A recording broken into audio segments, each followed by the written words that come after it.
It's time for the big one, and no, I'm not in the studio, and yes, I'll explain everything. Okay, I'm not at the studio because, well, I'm at home waiting for a delivery. Not very exciting, but what is exciting, hopefully, is the comparison between the iPhone 16 Pro Max and the S25 Ultra. Every year we have this big battle between these two flagships. Yes, there are other, arguably, maybe even more interesting comparisons in the mid-range market at the moment, but let's be honest, we all just love this fight. That's what I'm going to give you today. However, there's already loads of these comparisons out there, so I'm going to keep it very, very Mark Ellis reviews, very much top level, and I'm going to do my first ever blind photo comparison between these two phones, which will be later in this video. I'll be asking you to pick your favorite, not knowing which one is which. Also, because I'm not in the studio, I don't want to just use this camera in front of me. Why not actually use these two phones to film this video? So what I'll do in a moment is switch to one of them for half of this video and then switch to the other one for the other half of this video. I won't tell you which one is which until later. Can you tell I've not done this before? Probably. Anyway, this could get interesting. Let's get into it. Okay, so this is phone A, and I'm shooting this on the main camera system with the built-in mic. I've not changed anything, it's straight out of the phone. Let me know what you think in the comments. Let's start with design, and first off the bat, these are two very premium looking and feeling phones. They're both made from titanium, which means they're light as well, which is fantastic because they're very big. In terms of which one looks best, it's completely a matter of personal preference, obviously. For me, the S25 Ultra just nudges it, and that's for two reasons. The first reason is maybe a bit silly, but it's the number of buttons on these phones. So the S25 Ultra has two. Okay, one of those is a rocker switch for the up and down volume, but let's just take it as two buttons, power and volume. That's it. The iPhone, and I did have to count them, has five. It has volume up, volume down, power, camera control, and the action button. Now, for a company which seemed to be doing everything to get rid of as many buttons and ports on its devices as possible, they've gone the other way with the iPhone, and it's just overwhelming. There's just too many buttons. I've said my piece on the camera control. I won't go through it again in this video, but it's utterly pointless, completely pointless. The action button as well is pointless, and the S25 Ultra reveals that you don't need either of those buttons at all. The other reason I prefer the S25 Ultra is that display. It's just the best on the market. I got some stick for this last year when I claimed that the S24 Ultra had the best display on the market, but this one is even better, I'm afraid. So the reason for that is that firstly, it doesn't have a dynamic island, it has a small pinhole camera. They have rounded off the edges, which is different to the previous model, but it's not as rounded off as the iPhone. It just feels more expansive, and that's partly because it is bigger. It's a bit bigger than the iPhone's screen, and also I think the bezels are a tiny bit smaller. But it's the brightness. This is a brighter display than the iPhone's, and it has an anti-reflective coating, which is again the best on the market, and it's been improved on the anti-reflective coating from the S24 Ultra last year. So what was already fantastic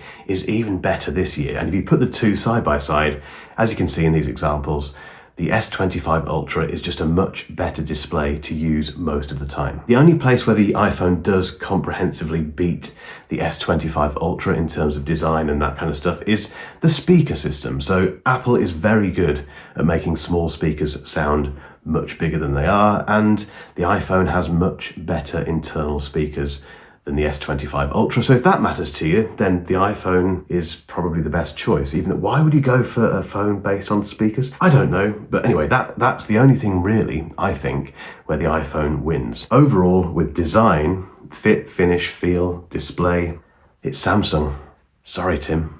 One thing about the iPhone 16 Pro Max and the S25 Ultra is that although they look fantastic, I don't want to damage them, which is why I'm so glad Banks has me covered. These aren't just any cases, they're built with real DuPont Kevlar fiber, which means they're seriously durable without any bulk. And that means they're very light to carry around, which is very important with phones this big. First up, we have the Prestige Armor Pro case. Every edge, every button is protected. Banks took user feedback and made this new case even better. And it isn't just tough, it also features a unique camera control button, which adds a level of functionality that most cases completely ignore. From reinforced edges to a meticulously crafted camera frame, every detail is designed to safeguard what matters the most, which is all of your phone. And of course, it's also MagSafe compatible and has reinforced camera protection. Then we have the Prestige Armor Air case, which is slimmer and lighter. If you want protection without the bulk, this is the way to go. At just 24.5 grams and just 0.95 millimeters thin, it's designed to feel effortless in your hand while still looking after your phone and handling everyday drops. And that fully enclosed top and smooth rounded edges give it a seamless ergonomic grip, which means, again, you don't drop it. I think it's worth remembering that most of us trade in our old phones, which means you need to keep them looking fresh for as long as possible, and that's where Benks comes in. To find out more, just click those links down below.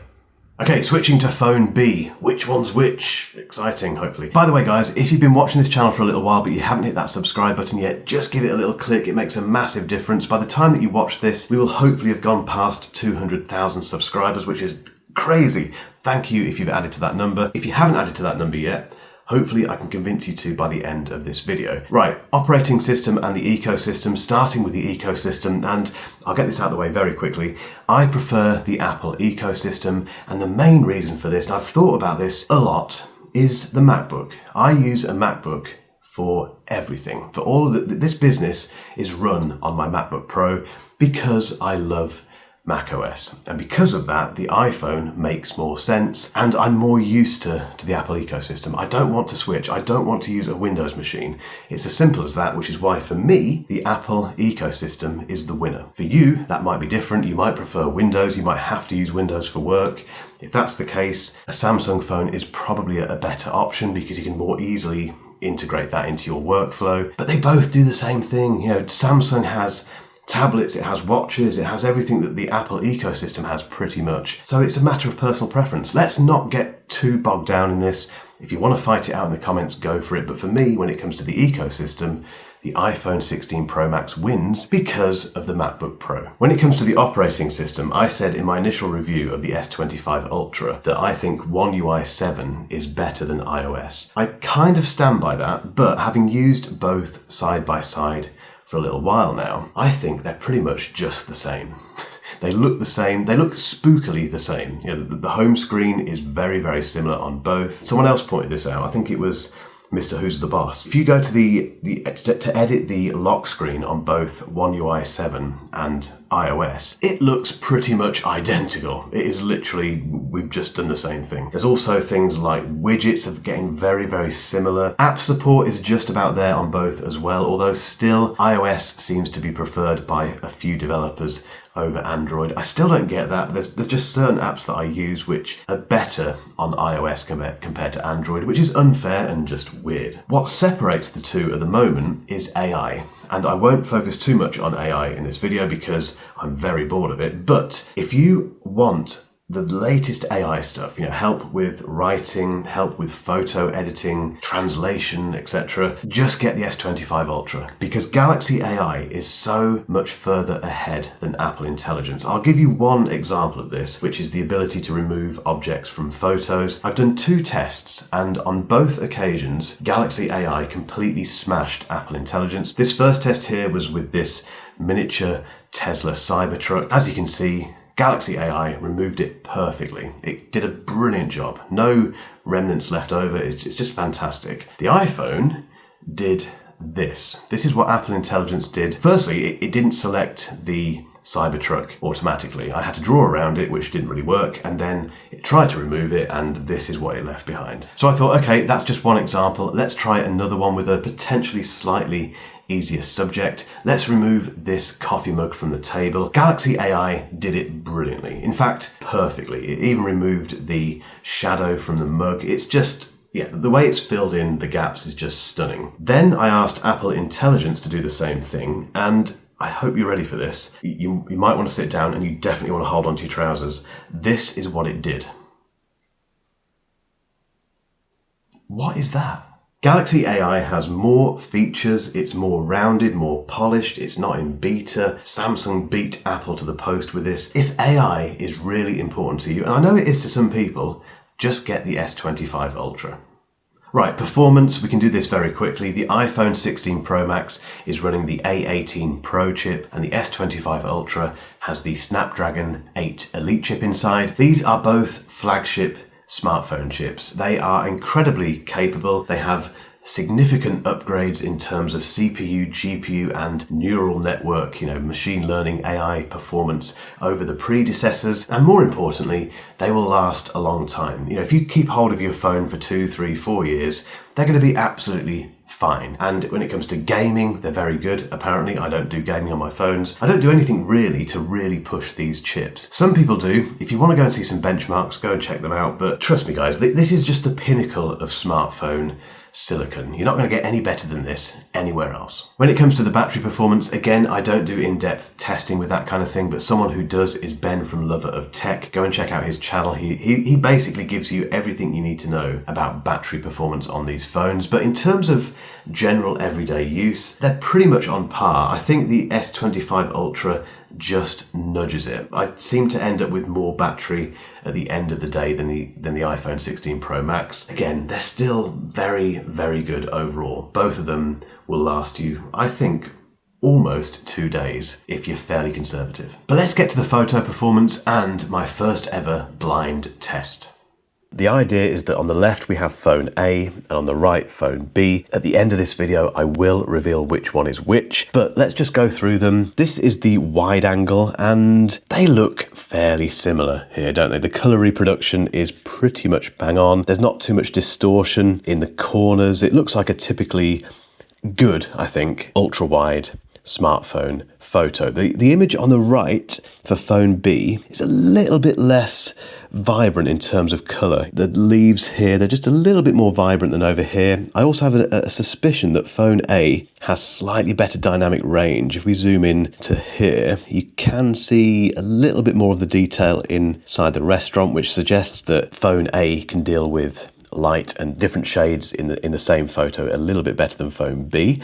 But overall, they look pretty similar and I like them. Okay, this is an example of zooming. So this is 1x and conversely this time phone B seems to have done a better job in terms of dynamic range. In fact, it's a much brighter image overall on the right hand side, and the dynamic range here, we can see much more detail in these slats here compared to phone A. So 1x on phone B seems to be a bit better with this particular image with dynamic range. If we zoom in now to 2x, again, phone B has done a much better job. Loads more detail and brightness down here compared to the left-hand side. It's a much better image, much better. Color-wise, they're about the same, but yeah, phone B has smashed that. Okay, this is 5x, and actually, okay, the color science is a bit different here. Phone A looks a bit more vibrant. I prefer the colour on phone A on this one. Detail wise, they're both pretty sharp. I think phone A looks a bit sharper. We just zoom into one of these windows here. Yeah, you can see there, phone A is considerably sharper actually at 5x. That is interesting. Now the iPhone only goes up to 25x, so I didn't do any kind of wild, wacky 100x zooming on this. So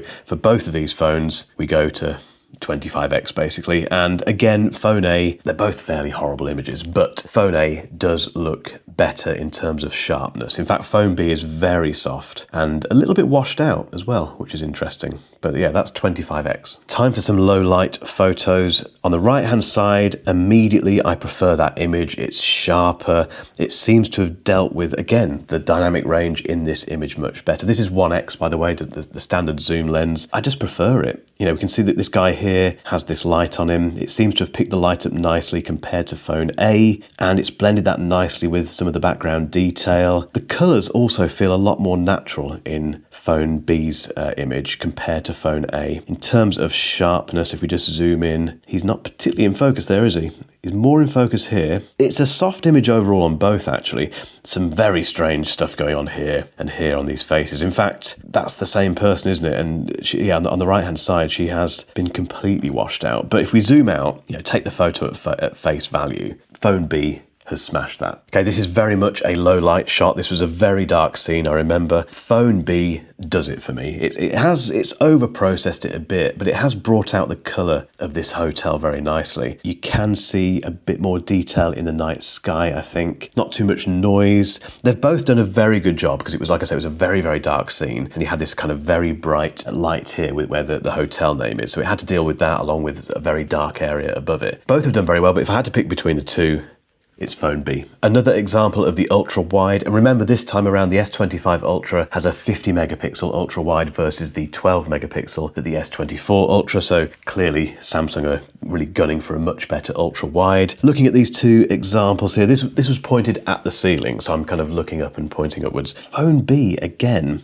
is just a more pleasing image. It just looks sharper. If we zoom in there and do the same thing here, it's definitely more pleasing. The lighting here is more orange for some reason. In fact, the image overall on phone A just isn't as vibrant for me. It's a little bit more, it's a little bit warmer. There's just something about phone B that looks better. Okay, selfie cam. This is me in the same building. If you know what the building is, by the way, get involved in the comments. It's absolutely stunning. But which do I prefer? Let's look at sharpness. So that's not particularly sharp on phone B, but then neither is phone A. Neither of them have done a brilliant job in terms of the sharpness there, which is a bit worrying. Again, how often do we zoom into our photos that much? There's not much in this. Skin tones look very, very similar. The rest of the image is fine. Not much to choose from there, to be honest. I can't pick a winner. They look identical. Okay, lots of colour going on here, and immediately you can see that the phone A photo is warmer, so it's got more of an orange tint to it. Phone B, because of that, it's got a bit more of a blue tint. We can see up here actually, if we zoom into the stonework up here, it's definitely bluer on the right hand side. Bluer?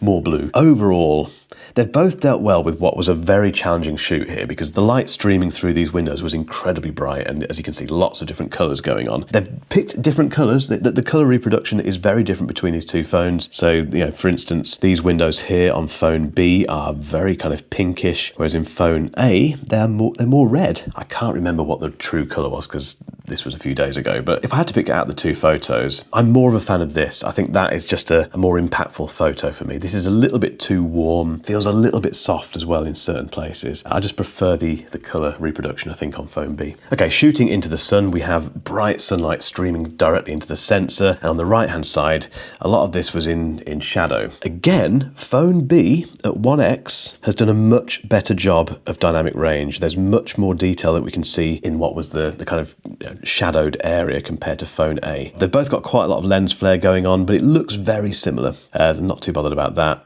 Yeah, phone B wins that one. Here's another 5x zoom, and they look very, very similar. I defy anyone to look at these two photos and think they were taken by different phones, to be honest. The blue sky on the right-hand side is a little bit more saturated, but apart from that, they look very, very alike. If we zoom in just to get an idea of sharpness, let's see how they fare there. Again, phone B is a little bit sharper, we can see there, a little bit sharper, but there's not much in that at all, to be honest. That photo looks very, very similar on both phones. This is another 1x photo, and again, phone B is better, I think, in terms of colour reproduction and dynamic range. We can see that here. So look at the trees on this right-hand side compared to the trees over here. Phone A is a lot darker, a lot moodier, and phone B is just a bit more colourful. And for this sort of scene, I think you want some colour. You want to see that green in the leaves. And equally, if we zoom into the branches here, we can see more detail on phone B compared to phone A, which is just a bit darker. Again, dynamic range at 1x, certainly on phone B, is better. Okay, I want to show some portrait stuff as well. This is a portrait image where I focused on the lion, and immediately I prefer phone B for this. It's given us more background blur, bokeh. That's much more natural, I think, in the way it looks. Phone A has barely done anything with it. There doesn't seem to be any. In fact, there's no background blur. It hasn't put it in for some reason, but on phone B, it has. Again, color reproduction is very, very, very similar, but in terms of just a more eye-popping image from a portrait perspective, phone B. How fast are these camera systems? This is a massive thing for me, having a 2.5-year-old son who does not sit still. So I thought, let's just snap away. Let's get a few photos of him with both cameras and see what happens. It's hit and miss. It really is. So this is a portrait photo, and neither of those phones are sharp. The next one, phone B, smashed it. He is pretty much in focus there. That's not bad at all. Phone A, next one, both out of focus. They seem to have, well, in fairness, phone B has made a fairly good job of Spider-Man's truck, whereas phone A none of it's in focus apart from his socks. And this one, again, phone B has nailed it pretty much. It's still a little bit soft, but compared to phone B, phone A took the better photo. You know, I can look at that photo and it's not completely unusable. And one more just for kicks. Again, Phone B has nailed the focus on that. Still a little bit soft, but compared to Phone A. And as for a non-fast moving object, this is a portrait photo of yours truly, and immediately I prefer Phone B. There's less shadows around my eyes. Again, dynamic range is playing a big role here. You can just see more detail on my face. The colour reproduction, the skin tones look very similar on both. I look a little bit less old in Phone B, which is nice. I'll definitely go for that one. Background blur, there's more of it on Phone B compared to Phone A. It's a bit more pleasing. The edge detection stuff is pretty good on both phones. It's possibly a little bit better on Phone A around here on the hood compared to this, but there's not much in it really. Yeah, if I had to pick between the two, and this is very poor lighting because that's a normal photo, I'd go for Phone B. In terms of video, I think they both shoot very good video. You can see some examples here while I'm waffling on. They both have a bit of jitteriness when it comes to panning left and right, but I think the gap between the iPhone and the S25 Ultra is very narrow now. If I had to pick one of them, it would still be the iPhone. I still think the iPhone overall is a better video shooter. The other thing we need to test though is those selfie cams. Right, let's test out these selfie cams. There's two things I'm interested in here. As someone who uses his phone a lot for video like this, for vlogging, particularly in busy streets. One, stabilization. I haven't changed any of the settings. They're straight out of the box on both phones. They're both shooting 4K. And, well, that's the stabilization. And then the audio, that's the big problem. Wind noise, there's some wind coming towards me now, and that can be really frustrating when you shoot something and you think you've done a good job, and then the mic is terrible because all you can hear is this wind noise. So I'll do two versions of this. This version without any audio processing, and then another version with the AI audio processing that's built into both of these phones that's designed to reduce background noise. Okay, so this is now with the audio processing on, so I've reduced the background noise and isolated my voice. Lots of noise happening now actually. It's a good test for this because there's lots of traffic, someone banging away on a hammer over there somewhere. So yeah, this is Phone A. Let's switch to Phone B. Over to Phone B, and once again, standard stabilization settings. What do we think about that? No audio processing at all, bit of wind noise, bit of traffic noise as well, people talking and stuff. Let me know what you think in the comments of this. And now let's switch to the audio processed version. And this is the audio processed version of Phone B. Once again, I've used the built-in AI features to reduce some of the background noise and retain my voice. Lots of traffic, scooters once again. The wind has picked up quite a bit as well. This is a really good test for these phones because traffic's really noisy. If you're someone like me who uses his phone a lot for vlogging and this kind of stuff, you don't want to keep reshooting things. So to have AI tools on the phone to do this kind of thing is really important. But let me know what you think in the comments.